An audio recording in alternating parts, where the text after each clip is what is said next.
Picture this. It's March 16th, 2013. You wake up on a Saturday morning in Nicosia, Cyprus. Maybe you pour yourself a coffee. Maybe you check your phone. And then you see it. The ATMs are empty. Not because someone robbed them. Not because there was a bank run. Because the government, your government, backed by the European Union, the ECB, and the IMF, has frozen every bank account on the island, overnight. And they're about to take money from it. Not as a loan, not as a tax, as a haircut. Their word, a euphemism so clean it almost makes you admire the audacity. Accounts under 100,000 euros lose 6.75%. Accounts over 100,000 euros lose 9.9%. Just like that, by decree, while you slept. This wasn't a war. This wasn't a revolution. This was a Monday morning in the modern European financial system. And it will happen again. Let's be precise about what happened, because precision is the enemy of comfortable lies. Cyprus is in trouble. Its banking sector has grown to 8 times the size of its entire GDP, mostly on Russian deposits, real estate speculation, and Greek sovereign bonds that had just been restructured. Bonds that wiped out billions. The banks are insolvent. The government needs a bailout.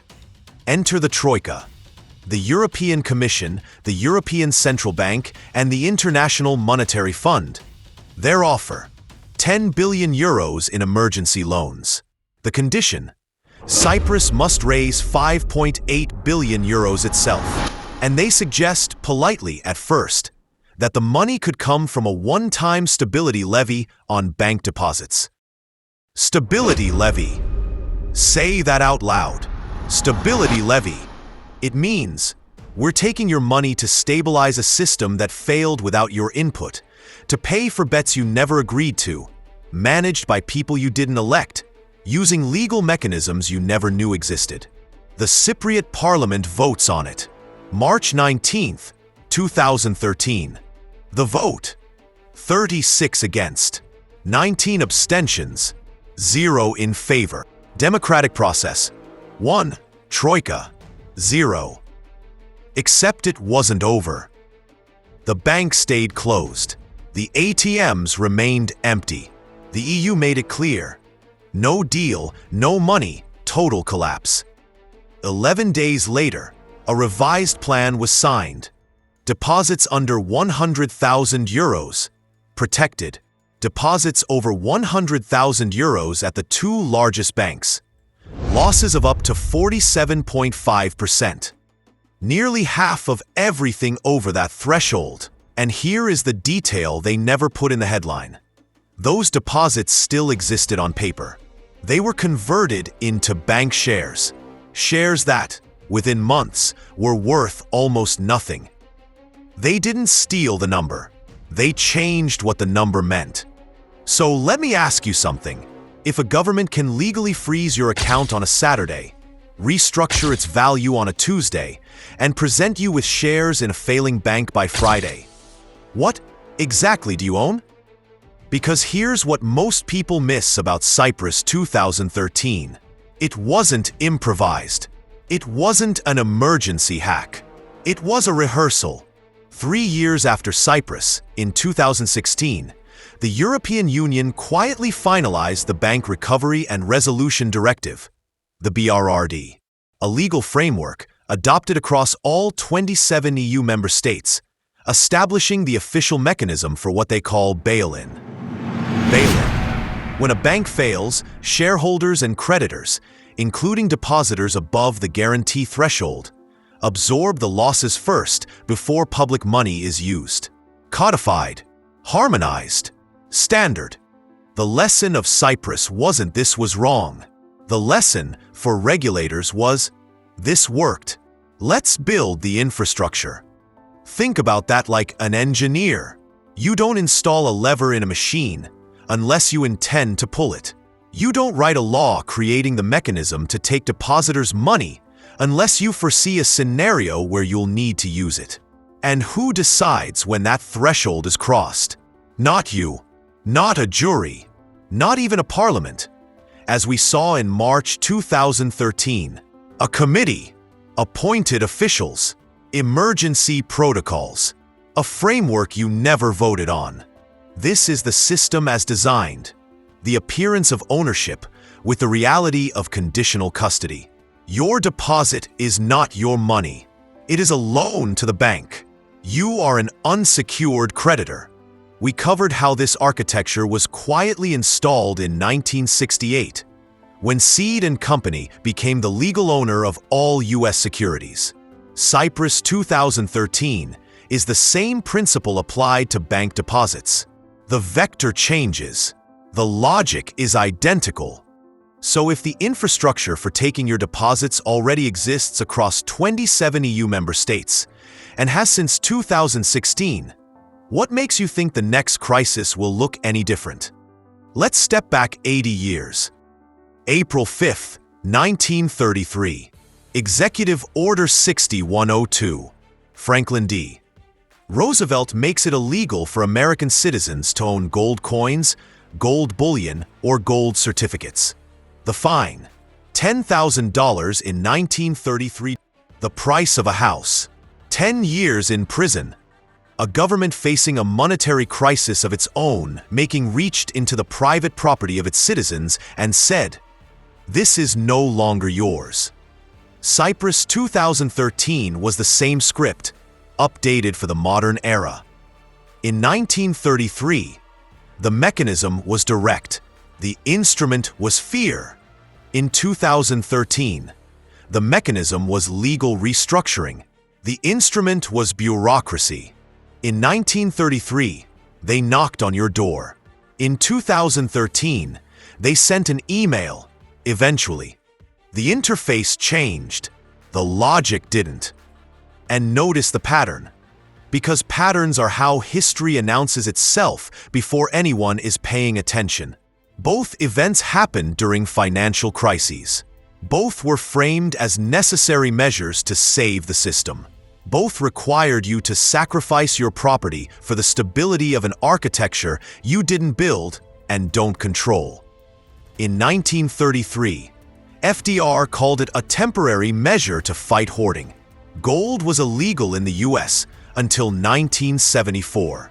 41 years of temporary.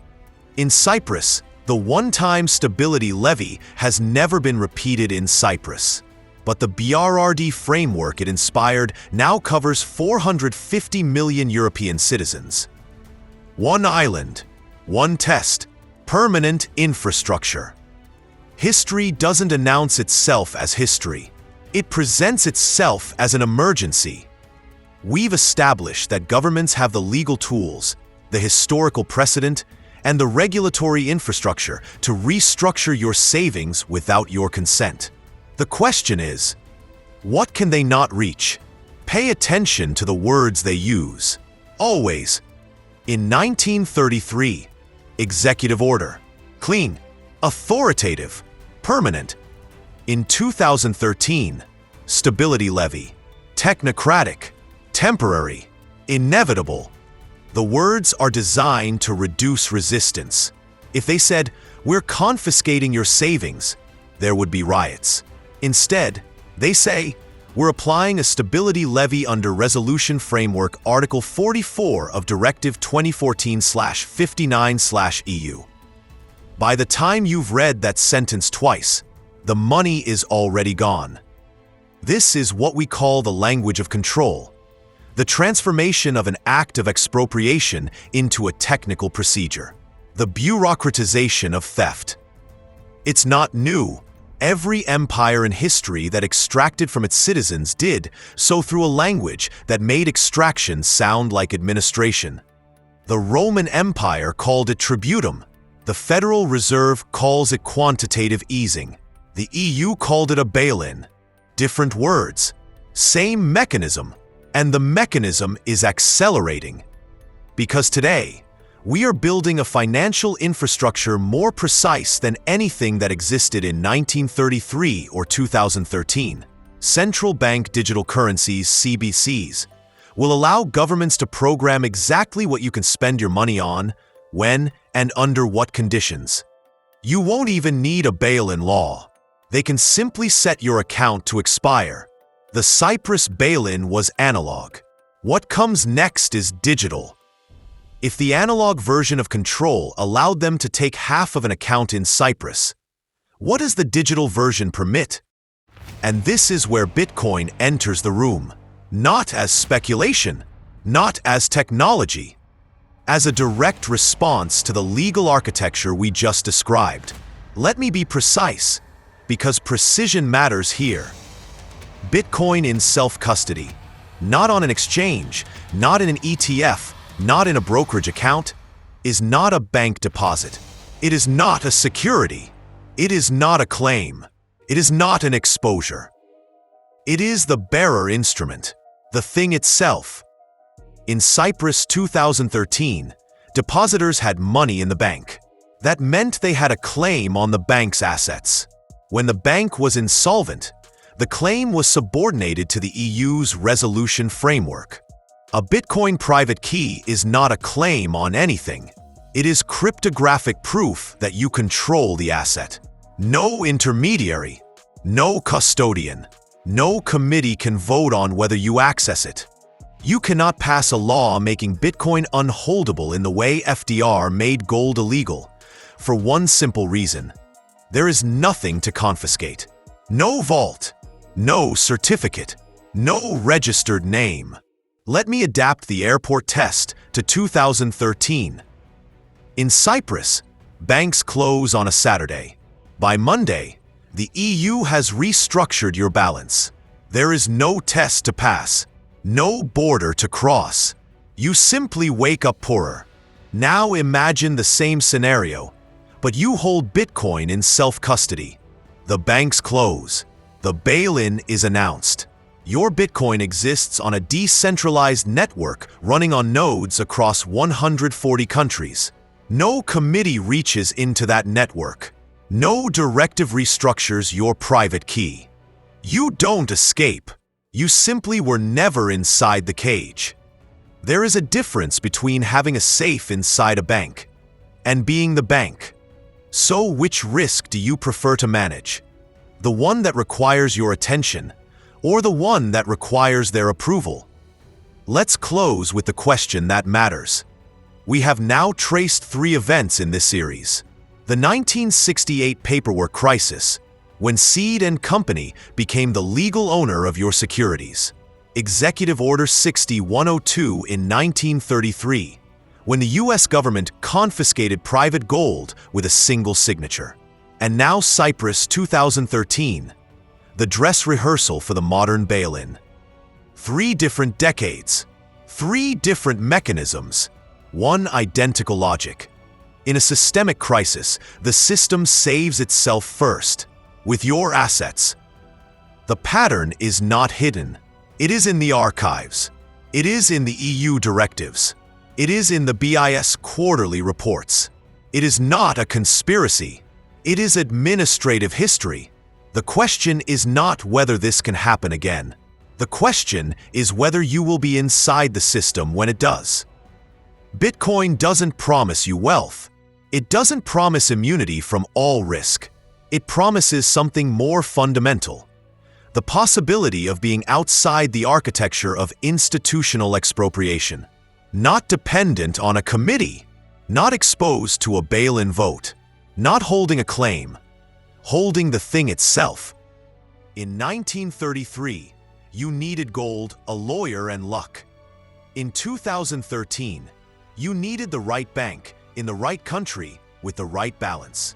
Today, you need a private key, 12 words, and the discipline to understand what they mean. The dress rehearsal is over. The question is, which part are you playing in the next act?